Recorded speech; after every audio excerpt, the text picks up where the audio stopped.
அன்னைக்கு அவர் சொன்னாருமா, அதிகாரத்தில் இருக்கிறவன் அவன் கதையவே வரலாற எழுதிக்கிறேன், நம்ம வரலாற கதையாக கூட எழுத மாட்டான். அப்படியே உட்காருங்க, நம்ம பசங்க வந்துடுறாங்க. உட்காருங்க. பசங்க வர வரைக்கும் ஜீப் எப்படி நிற்குமா?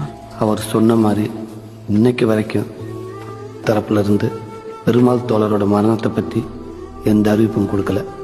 அதிகாரம் ஒரு நாள் மக்கள் கையில் வரும், அது வரைக்கும் நம்ம வரலாற நாம தான் கதைகளாவது சொல்லணும்னு அவர் சொன்னாருமா. நம்ம கேட்டு வளர்ந்த கதைங்க தான் ஒவ்வொரு தலைமுறையையும் உருவாக்குது. அக்கா பிள்ளைங்களுக்கு நீ சோறு ஊட்டு வேலம்மா, அப்போ அவங்களுக்கு இதையெல்லாம் நீ கதையாக சொல்லு, அவங்களுக்கு தெரிஞ்சவங்க கிட்ட அவங்க அதை சொல்லுவாங்க.